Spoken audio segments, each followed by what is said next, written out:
Thank you all very much for being here today. We're so happy to have Steph Richards with us. He's been with us for several days, and it's been a real treat and a joy to have you here.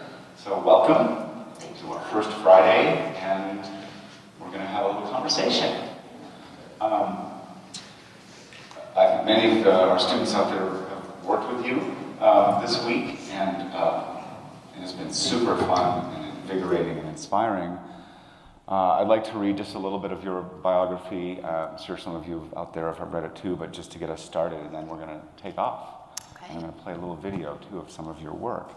So, a rising force in avant-garde jazz from jazz times, trumpeter, composer, and bandleader Steph Richards is regarded as an adventurous innovator in the scene of creative music, driven by a curiosity of how listeners interact with music and what sensory variables are open to experimentation. Her openness to new ideas has led her to work with pioneering artists across a wide musical field, from creative musicians Henry Threadgill and Anthony Braxton to pop icons Kanye West, David Byrne, and Yoko Ono. Steph Richards grew up in Calgary, Alberta, and eventually found her way to Brooklyn, New York, where she became embedded in the New York City creative music scene. And then Kevin, the well-known jazz critic and publisher Kevin Whitehead writes, "Listening through Steph's music can feel like scrolling through an extravagant special effects library, one uniquely attuned to the human condition as well as the remarkable expanse of music that makes up avant-garde and experimental jazz. Sounding like everything from a synthesized Louis Armstrong to whales barking at the moon." I love that. Steph has created a sonic palette contoured perfectly to the band she leads, as well as the internationally renowned artists she collaborates with, working from everyone from Henry Threadgill, Anthony Braxton, John Zorn, Yoko Ono, David Byrne, and electro-pop star St. Vincent. Steph consistently finds ways to fit into music that often defies acceptable norms within a variety of traditional musical landscapes. So, thank you so much for being here. I'd like to play a brief clip of the trailer of I think it's your latest recording project, SuperSense. And I found this extremely interesting because a big part of this project was actually to do with smell and working with artists, working with sort of multimedia artists. And you'll see, the audience will see here what I'm referring to poorly.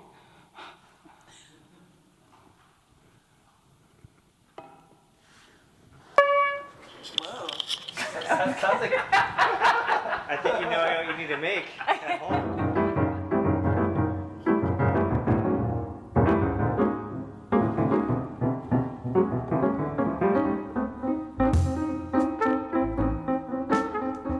What is SuperSense?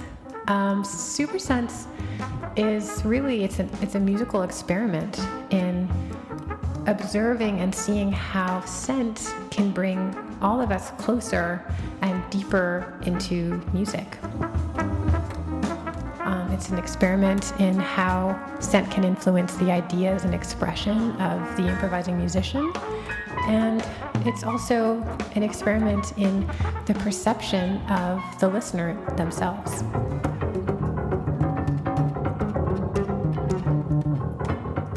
There were some absolutely incredible, beautiful, world-class players that took part in the project. Jason Moran playing keys, Stoma Takeshi on bass, Kenny Wollison on drums. And I partnered with the multimedia artist Sean Raspet, who worked in tandem with me on the compositions to create unique, specifically designed scents that would either complement the music or prove to be a counterpoint to the music.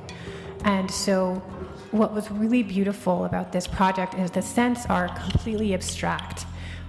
There's nothing you can quite define about them, but they might evoke an emotional response. They might make you think about texture or color or even taste, but it's really not anything you can put your finger on. And so when we were in the studio together, the compositions at certain points would say, open box number 2, and inside would be one of Sean's scents. And we were really challenged to try to work with the ideas and the feeling and bring that into our music. But after each take, we weren't allowed to talk about specifically what we thought the scents were comprised of. And so we were allowed to live in this unnameable, abstract, wordless space together. I partnered with the artist Casa, who created the album art for CD and LPs. He also created these beautiful scratch and sniff cards so that listeners can smell all of the specifically designed scents to go with each tune. With the complexity and the uniqueness and the challenge of this project, we were all pushed to look to other directions, other materials and textures, working with water, metal, wood, and air. And it really pushed us to play beyond our instruments in a new way.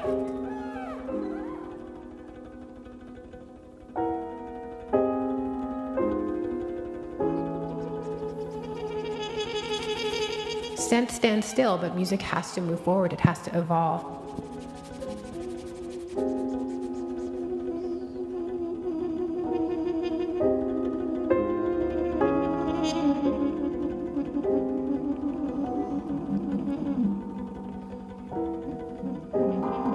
SuperSense was years in the making, and it challenged me as a composer, trumpeter, and a band leader.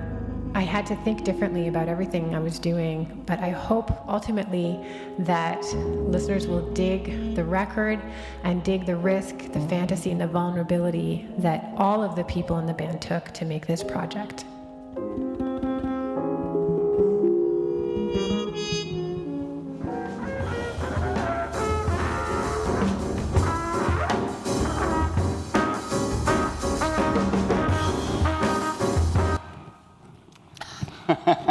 All right. So I guess first off, where did that idea come from of using scent to such a concentrated level as the nucleus of the CD project, this recording project, which looks like it looks like a rather typical, not typical, but jazz sort of trio quartet format in a recording studio. Mm-hmm. Well, I was always interested in space and how that influences how we hear and feel music. And so this is a bit of a stretch, but the idea started when I decided to write a piece of music for a carousel, an actual carousel that I lived across the street from Prospect Park in Brooklyn, and the Prospect Park carousel had this beautiful old Calliope organ. And so I composed a piece for the organ, and then the piece sort of grew into a brass ensemble and percussion ensemble that could be riding the carousel and moving sort of throughout the carousel, playing with the Calliope organ on the carousel. And, in that experience, really thinking about space and choreography and even costume was a part of that piece. And I just couldn't shake this question that I had of how could I bring these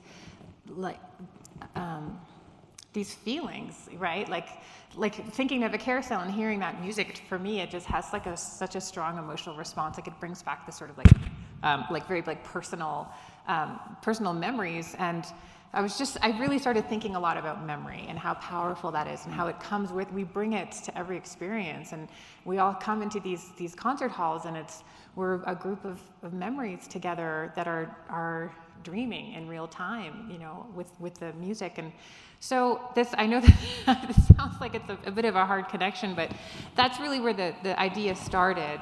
I was really wondering, how can I bring outside spaces indoors?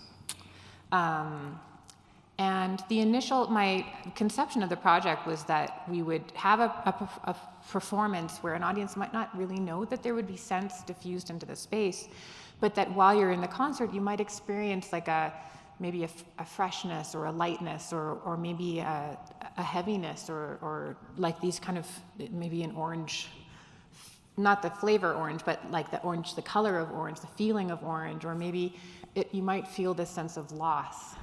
that the music was, providing, but also that suddenly you just sort of felt in the air, and really just interested in how that might affect a musical performance. Yeah.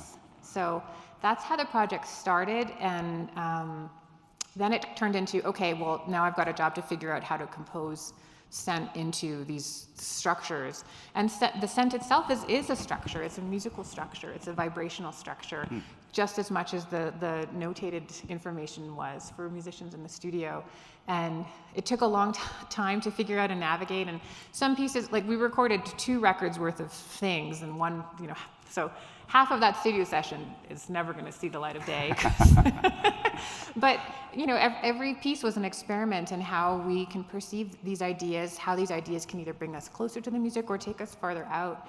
And developing the sense was it took it was probably about almost 2 years in the making, because my partner Sean Raspit, my collaborator, we developed a draft version of Sense that we took into the studio based on, I'd tell him what kind of the identity was of different compositions, or maybe what emotionally what the goal was, or texturally, or rhythmically.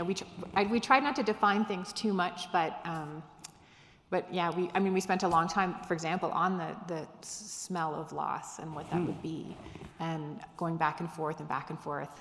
And then after we finished the studio session, Sean got to hear the final musical product and really kind of deepen the different scents that he created and find a little bit more nuance in them. Oh, wow. That's fascinating. Yeah. Particularly that the goal was to create senses that weren't familiar, that didn't reflect something in the world, which I think is opening this incredible dimension door, to conceive of a smell, a scent that is brand new, that doesn't remind us of anything. That's is the almost biggest inconceivable challenge. to me. Yeah. Because when do we ever experience that in real life? Almost Right. probably never, at least at this stage in our lives or something, right? Yeah. How did the musicians respond to being asked to create it in a completely new way that they've never? And these are really real heavy hitters on this record: Stomu and Jason Moran. I mean, top, Yeah. awesome musicians. Yeah. Well, first it was a trio date with Kenny on drums and Stomu, because I'd had a few trio things with them, and I'd mentioned it, in passing to them, and they were both super game. And then I'd happened to be in email conversation with Jason. I'd run into him at a show, and I just kind of put it out there. I was like, hey, I'm doing this wacko thing. Would you ever be interested in it? And he was absolutely down for it, which I was so lucky. And so, yeah, it was challenging. And actually, I said it in the video, and I didn't come up with this, but the biggest challenge was that Stomu recognized was that we realized that the sense that they stood still. So when you opened a box and smelled something, it was one thing. But when you're performing, when you're playing music has to move forward. It has to go where it needs to go into new destinations. And so, we had to kind of renegotiate what it meant to play a scent, what it meant to be influenced by the scent, and really accept that it's okay to let that only be information that fuels the real conversation in the room, but that we didn't have to necessarily reflect the smells that we were and kind of stay in what we thought we were smelling, but simply let that be part of the information of that conversation. Wow. Yeah, That's but so cool. creating scents that don't smell like anything else is really hard. Yeah. I asked can when imagine. Sean and I, we had a few rules that we wouldn't use real things to describe what we were going for. So the closest we could get was textural or color or emotional-based, articulations. But I couldn't say I want the smell of, I don't know, an orange. I keep going back to oranges. I must be hungry. Yeah, and so it was a really interesting kind of back and forth. I mean, there's this one scent that has this chemical in it called, or molecule collection called petrichor, which is one of the scents that are released after it rains, the smell of after the rain. And inside of that is also the smell of ozone, which I had never smelled before, or I hadn't known that I had been smelling before. And so kind of mixing up these different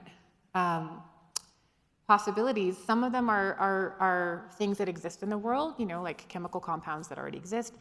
Part of Sean's personal work is that he is also a visual artist who designs scents based off of how the molecules actually look. Oh, wow. And so he'll sort of develop a molecular sculpture and then print what that scent is. Wow. And so those are literally scents that aren't found in the world. And so he was using some of his kind of, I guess, signature creations alongside of some of the more existing, like cricket pheromones, like, you know, that's one part of the base of one of the scents as well. And so, anyway. And so there's some hardcore chemistry in there too, obviously. Yeah, totally. Wow, that's fascinating. I'd like to take kind of a left turn here and go back and talk a little bit about, and you and I have talked about this kind of at length, and it's a subject that a lot of our students are kind of in the center of as like instrumentalists, so becoming a creative instrumentalist, however we would like to describe what that means.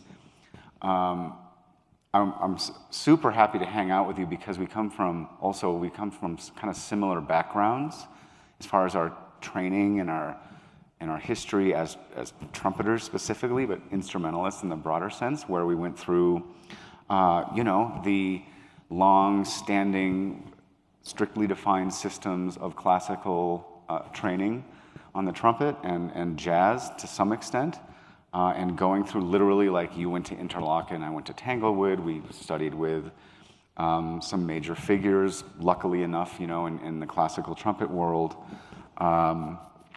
And it's just rare that I meet another fellow trumpet player who has gone through that kind of intensive work and then decided at some point, which seems very rare and really hard to do when you're actually in the middle of making decisions like this, to open a whole new door by yourself, really, because it's a lonesome thing to do, right? And decide to become. It seems so obvious when you state it, like why is this such a big deal? But those of you that have gone through like the training systems, like asking to become your own creator, your own artist, sometimes is a strange path to have to take, because then you still have to hold on to that instrumental basis, or we decide to, and kind of live in both paths, or we just have a much wider world to live in. Anyways, could you speak a little bit about when and how you made those kinds of decisions, and what it was like for you to step into that sort of original pathway? Mm-hmm. Sure. And I'll definitely I have empathy for when you're in school. There are certain music programs that really are, they kind of, well, I'll just start with, actually when I did my undergrad, the first day I came into school, I went to school with John. I don't know if you remember if this happened to you, but our first day we sat into our recital hall, similar to this one, not as nice, but, the dean or president came out and kind of said, welcome, you've made it to to this amazing school, and we're so excited to have you here. And then they went on to say that 1 in 3 of you will go on and have a performing career. And the rest, might also consider a career in art administration or education. And they, kind of from the beginning, were kind of saying, widen your portfolio, because it's really, really hard to make it out there. And I remember sitting in that chair, and I looked to my left and I looked to my right, and I was like, well, there's 3 of us. And I was like, who's it going to be, friends? And that was a really, I appreciate in some ways that the I guess competitiveness that it inspired in me to hear that statistic. But it was really difficult, and I feel like I started to kind of hold on to the rails for safety and look to, well, what are the paths, the 1 in 3 positions that exist are kind of playing in an orchestra, or maybe a chamber ensemble that tours enough to give you a bit of a salary or whatnot. And I really didn't know where else to look. I studied classical music as hard as I could, and in the dead of night would be transcribing, and playing along with jazz records because that's what I liked. But my whole life was told like, well, you kind of eat your vegetables, like practice your excerpts and listen to the symphonies and the things. And I've gained so much from that experience. But it wasn't until I finished a master's degree when I looked at my CD collection at the time. They used to exist, right? And I had in the front all the CDs that I was supposed to listen to, and then 3/4 of it was all the CDs that I liked to listen to. Like, I called it the music I listened to for fun. And I had this moment of like just realizing that my whole life I'm supposed to play the music that I listen to for fun. Like, that's the music that I love. That's the music that I connect with. That's the music I believe in. And why does it have to feel like such work that I'm doing what I'm supposed to do? So at that point, I moved to LA and I went to CalArts, which was a very open-minded school, much like this place, actually, where there were faculty that had, really interdisciplinary interests and a lot of support. And their mantra on my first day of school when I got there, we all went into a hall together, similar like I did in my undergrad. And, the chair of the department came out and said, look, there's no jobs out there. The prospects it's really hard to make it. And they were like, so if you're going to make it, you've got to carve your own path. And it inspired me, and I took it to heart, and I feel that it's the best way to make it, however you want to define that. But basically, the best way to live a fulfilled creative life is, just create that path for yourself. So that's a bit long-winded, but that's basically how that came about for me. Yeah. And by the way, also that you just alluded to, you went to Eastman, the same class as our good friend John Forshee, our composer faculty, which is kind of fascinating. Everything comes full circle here, in some twisted way, right? That's fascinating. And even the way you describe kind of choosing a jazz path versus classical, your work is far more expansive, if that's the right word to use. And the term jazz is also problematic in that regard. Yeah. So when you got to CalArts, did you study traditional jazz in the way that the pedagogical system sort of dictates, by 2-5-1s all the time and transcribing solos and playing them in every key and stuff that I never really fulfilled, honestly, in my training system, right, to tell you the truth, because it was basically like choosing to do that or having to find other ways to be creative with your time. Right? So anyways, how was that whole training system at CalArts? And you studied with Wadada Leo Smith. I studied with right? Wadada and Charlie amazing. Hayden and oh wow. That's the interesting thing is I studied with all the faculty there. It was a very kind of interchangeable space. But I had always thought before that to be able to study jazz, you had to start at the beginning and start transcribing Louis Armstrong and then kind of like move your way up through jazz history. And you weren't allowed to learn the more modern stuff till you'd mastered the kind of the bebop or whatever. Yeah.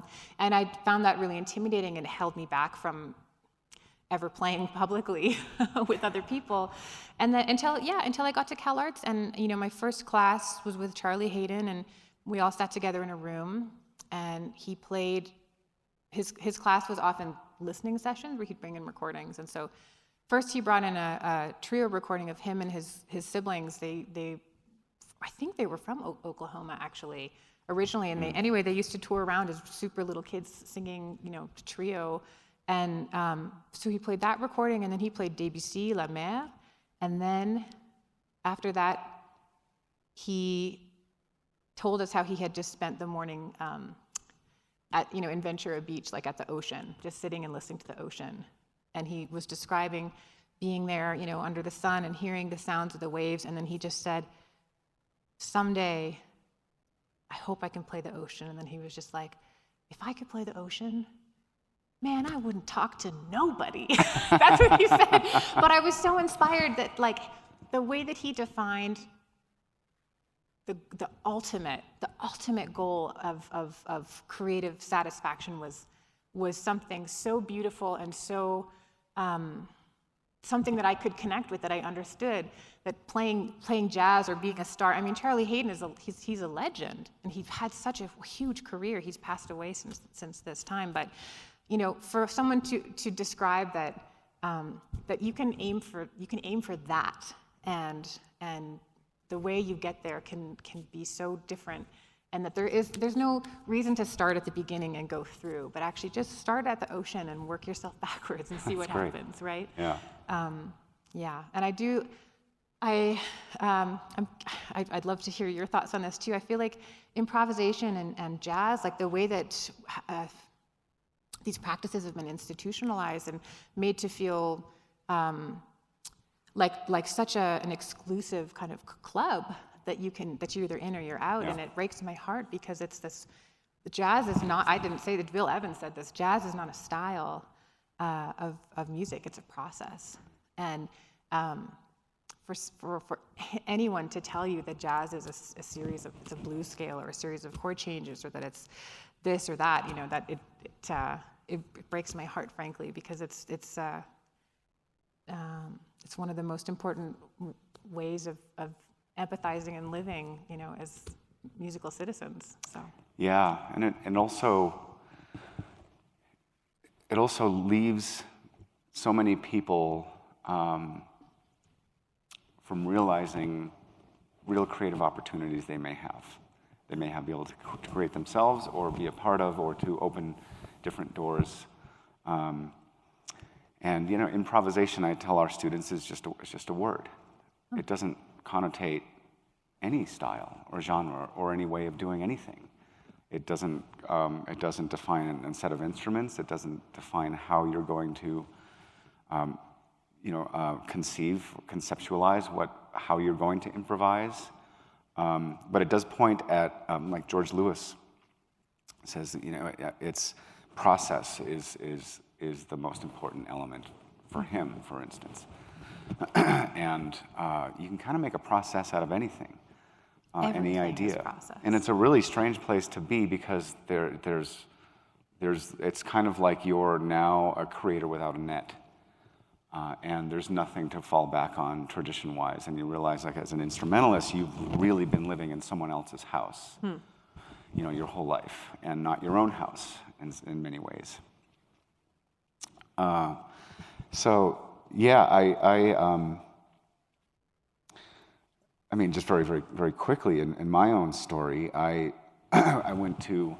started at Boston University, where essentially I spent a lot of my high school years there in the Boston Youth Orchestra in Tanglewood, which is run by Boston University. And I had a horrible first 2 years of my undergraduate years. I just was kind of just the wrong choice for me, and I transferred to NEC, New England Conservatory. And they have this whole side of the conservatory that's about contemporary music, and you know, Third Stream and Rand Blake and Gunther Schuller was there, and a guy named Joe Maneri. But that's where I met Kung Vu, the trumpeter Kung Vu, who is one of my favorite musicians on the planet to this day. And he was an incredible player then, and very unique even then as a player. And I was so green, but I was so curious of what this other house was. And I also had this other rock and roll side I was doing. So I conceived of my life as having two completely incompatible things. And literally, these people are so important to us. I mean, our mentors, you know, I'm sure like you explained about Charlie Hayden, our teachers are so important, I think, and they're the ones that really open the doors for us and give us permission before we give ourselves permission. And of course, we learn from them. We learn how they do things. And Kung was kind of a teacher for me at that time, and he made me a mixed tape. It was kind of the sweetest thing at the time, and it had all kinds of music I'd never heard before. And he says, you got to check these people out. And he urged me to take Joe Maneri's improvisation class. And Joe Maneri was a very eccentric saxophone improviser who was centered really in microtonal music. And I kind of never looked back. That was like the real open door, right? But I just remember so distinctly that it might not have happened in some respects. I had to get to the place. Like maybe CalArts did that for you, as far as like being at the right place at the right time with the right teachers, and then your life kind of like transforms in a certain way. And and also I feel like there's a giving in. Like you said two things that I relate to that I wonder if the people in the audience can feel this too, is that when you felt like an outsider especially when you first started. That's something definitely I never felt. I also felt like an outsider. I was never like in. I never really, and in some ways I look back and I celebrate that we were outsiders, because that helped us, I think, accept that despite ourselves, we can only ever make the music that we make the way that we make it. And it was almost just like a giving in and realizing that it's just, no matter how hard I tried, I will always sound like me, and then actually that's maybe the best thing in the world. Yeah. But it's hard when you're in school to know that, and you just want to do the right thing, and you want to know, how am I going to survive? How am I going to really make this in my life? But the truth is, and I said this to a bunch of students yesterday or the day before, but remembering or realizing that if you don't make it, if you don't make that music, if you don't play it, no one else will. It won't exist in the world in that way that you hear it and perceive it and conceive of it. So if you don't make it, no one else will. And so to give that music a life and a breath, it's got to be you or no one. Right? Yeah. Also, just as important, along with all of this, is how we define what a professional musician means. Yes, totally. Does that mean that you make your monetary living from your most personal creative work? Very often not. Find me anyone who does that. Yeah, no, at almost the top levels. Yeah. At this point. Absolutely. And that was very, very liberating for me. Extremely, where I was like, I'm not going to, and at some level, my professional life is not going to be about money so much. I mean, certainly it is about money. Certainly I have a job in the field I chose, which I'm very lucky to have, right? But when I got past that notion, I was able to make really different kinds of choices that I wasn't able to even realize they were questions, they were choices before that, And I also was watching, my peers, kind of already doing that, moving to New York, having their own groups, working with composers, starting their own nonprofits, starting their own new music ensembles, and having their day job on the side, which I had and we all had for years, and eventually found my way to grad school, and that sort of thing. But that is, and especially when you're in school, especially nowadays, I mean, it was that way when we were in school too, when the academy institution articulates and hammers so much about, like, getting this degree so you could join the workforce, right? And you hear that again and again from here from the CU system, and of course there's absolute, like, good reasons to be stating that, and totally legit. But you'll also hear, in many respects, and you'll hear more in your futures, and you will be spokespeople in the futures, the value of a college education, of a liberal arts education, of an arts education in life, period, on its own, its intrinsic value. And similarly, the intrinsic value of creative musicianship, of being a musical creator in the world. I love the way that you describe that, about if you don't make that sound, no one else will. And there's a unique something that will come from your head, from your body, that needs to be out there in the world, Yeah, did you hear that study? I read a really interesting study about that, about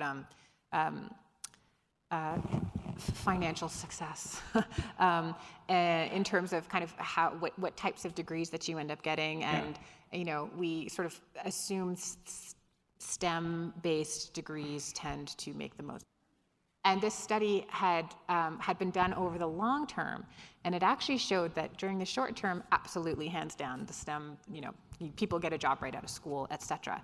But that actually, when you zoom out and you look at the long view, they were finding that people who study in liberal arts and the arts and humanities, the skills that are cultivated in this time that we're in together of basically soft skills of social empathy, social intelligence, that's essentially what we are as artists, right? We're resonators of our communities. That's what our job is, to hear and feel and express what's happening around us.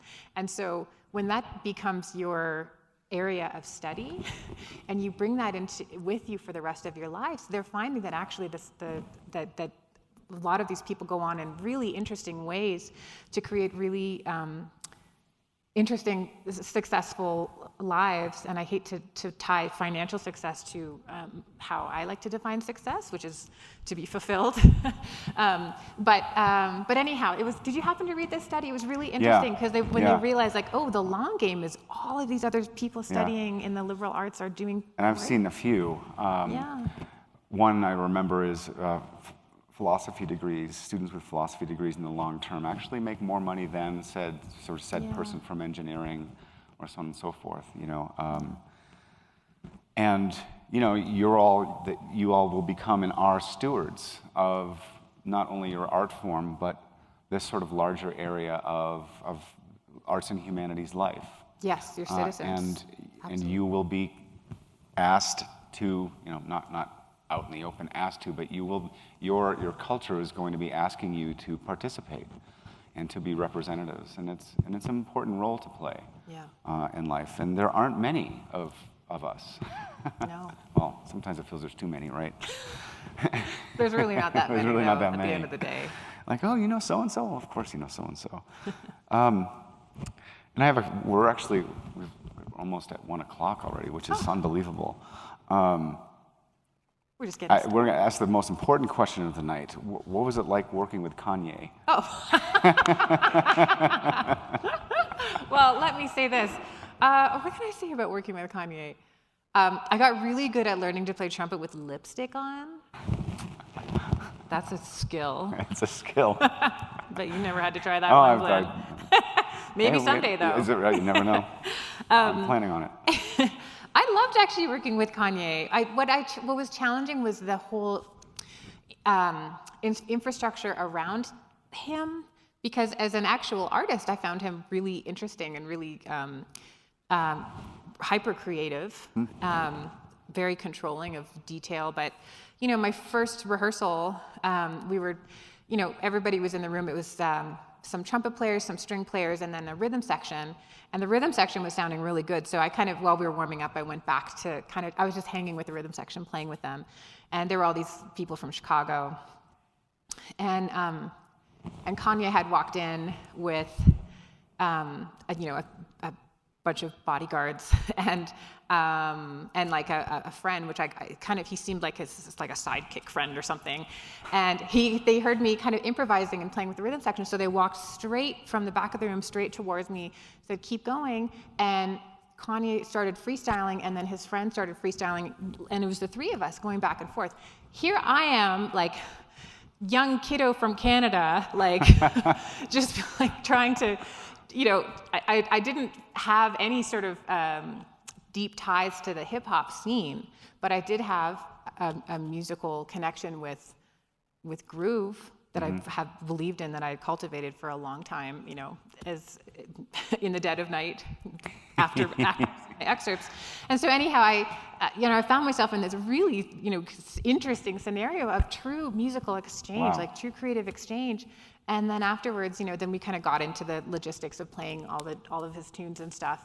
And at the break, I went over to the friend of his, which sounded, he had sounded so good. It was really, we were improvising together. And I asked him, what's your name? He said, "Oh, well, my real name is so-and-so." And I was like, okay, like, I've never heard of you. And then I kind of walked away and started talking to some of the other musicians, and they were like, "Wow, you were talking to Common. He's so awesome." And I was like, "Common? That was him?"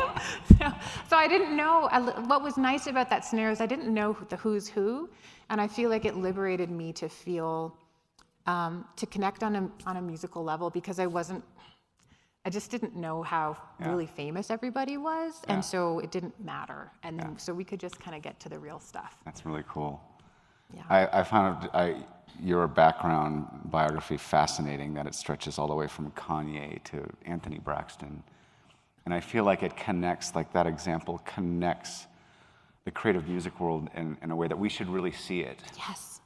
Yeah. That, and especially when we talk about experimental music all the time, right? Like in a program like this, and we need to be, faculty need to be reminded in some ways of being courageous, to not be afraid to connect popular music spectrums, or to define them in the right way, that they are experimental, they were experimental, they still are in some ways, just because it feels like they live on completely different planes and dimensions of existence.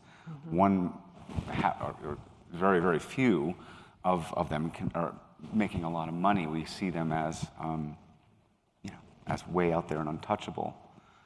But I'm always jazzed when I learn of situations like this. And Kung Fu also has similar background too. He played on a David Bowie record, and Oh, cool. and his so I'm talking like a fan now, right? I want to leave some time for questions, but I did want to ask you, two things.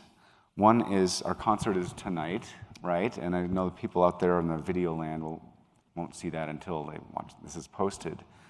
But we're going to be doing we're going to be playing together, which is fantastic, and I'm so psyched for that. And we're also playing, this goes back to our classical training, we're playing a brass quintet. Yes. By Anthony Davis, your colleague and my former professor, and it might be only the second performance of this piece ever. So that's it's a really unique concert in that regards, and a big conduction piece with our amazing students as well. And conduction is, I wanted to play just a little bit of you working with our students in conduction, just for a few seconds, and then ask you a little about this, because this is fascinating.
Stop it there, and for time's sake. Did you hear that beautiful clarinet in there? Yeah. That was a beautiful line right there that they were playing. Yeah. This is after just a few minutes of introduction to conduction, which was fascinating. I keep saying fascinating, which was amazing, because I mean, can you explain just very briefly? What about conduction is really inspiring to you, and why is it such a big part of your creative life? What I love about conduction, and this is coming from someone who played in the ensemble for many years and learned so much from being in that position, is that it brings you to a place where there's no choice, and it's not even a place of reaction where you're reacting to something. It goes deeper than that. It forces you to connect to acknowledging everything around you in that space, in that moment, where you don't even have a choice in what's going to come out of your bell because someone's got a baton right in your face and saying you need to play something right now. And not just something, but the thing that has to happen in this moment. So not only are you forced to play with complete and utter commitment and intention, but that you have no choice in what actually is going to come out of your bell, but it's drawing from the most deepest sense of who you are and where you are. And I think that's magic. And to be able to be in a position where someone's asking that of you in real time, it makes you a better musician.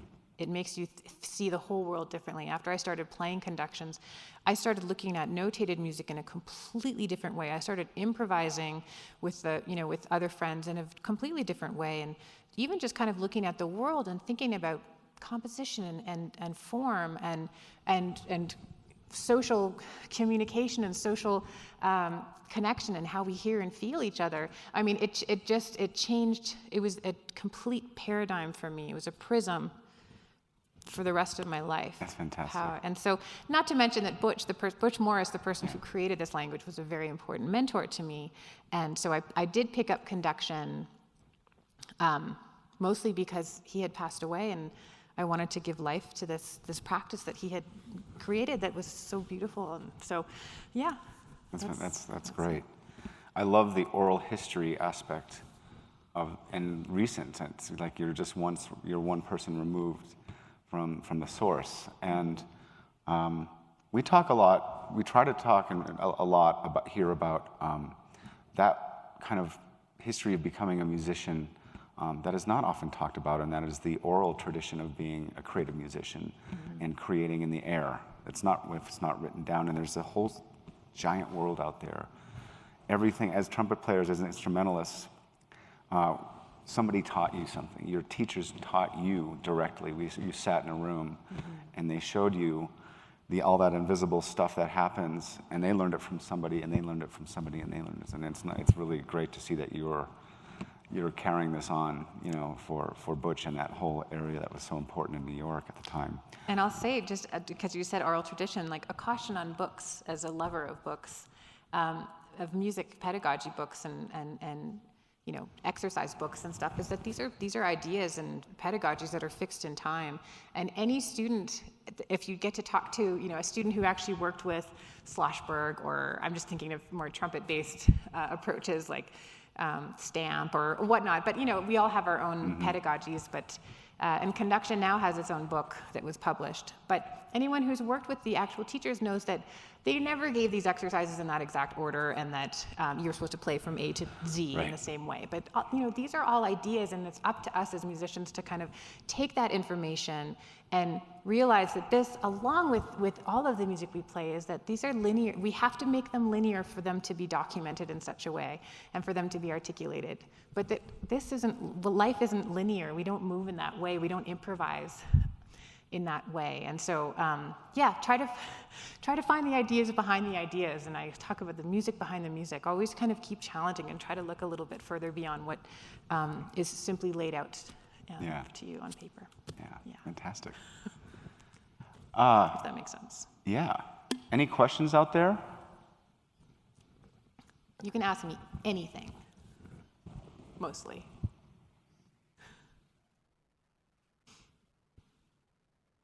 We can just sit here. There you go.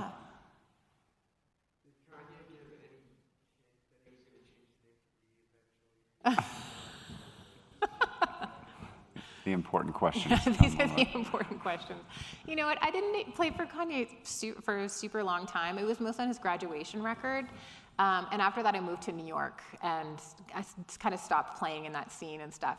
So when I met him, he was very kind and creative and cool with the artists that he worked with.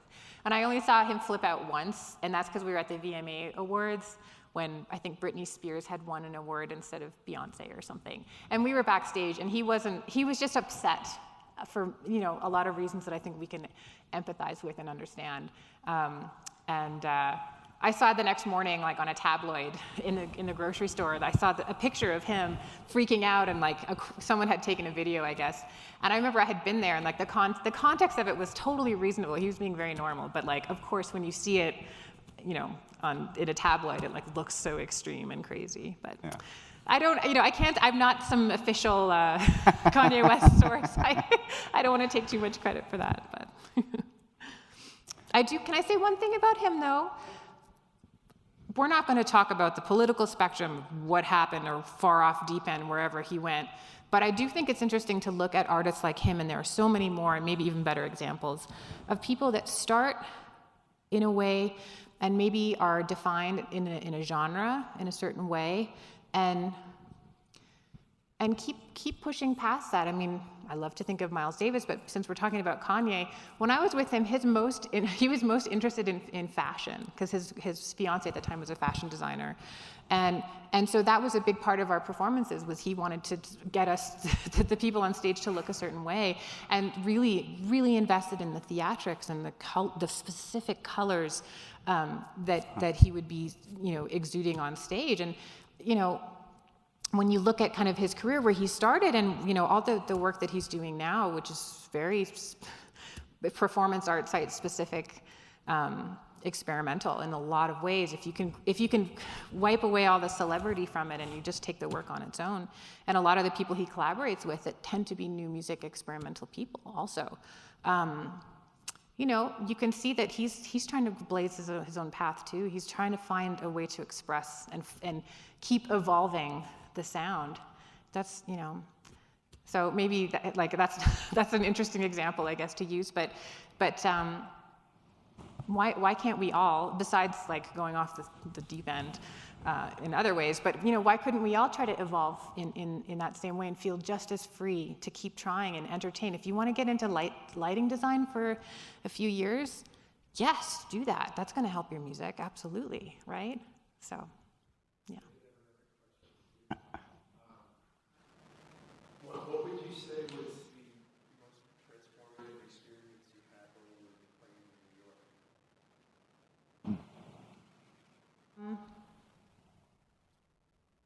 I guess I would say I was in the recording studio with Henry Threadgill, and I feel like I'm starting to get emotional when I think about it. It was a really hard session. Everybody in the group was really good, and I was really nervous, and the music was really, really hard. And Henry was conducting for hours, and, you know, most of the session. But right at the end, he picked up he played flute in this track. Right at the very end, he picked it up, and it was this complex. The music, if I can try to describe it, had this sort of like a lot of like complex clusters, but underneath was a little bit of a sort of a gospel harmonic progression that was just underlying a lot of complexity. And he played, and it was a force. I can't describe it any more than that it was like, I could almost feel it pushing on me. It was so powerful and so beautiful. So I think that was it. Wow. That's a good question. Thank you. Yeah. Yeah. Well, thank you so much, Steph. This has been a real honor and a privilege to have you here. Thank you. And we're really having a great week. So I hope to see all of you at the concert tonight. And yeah, let's give Steph a big hand. Thank you. Thank you. Thank you so much.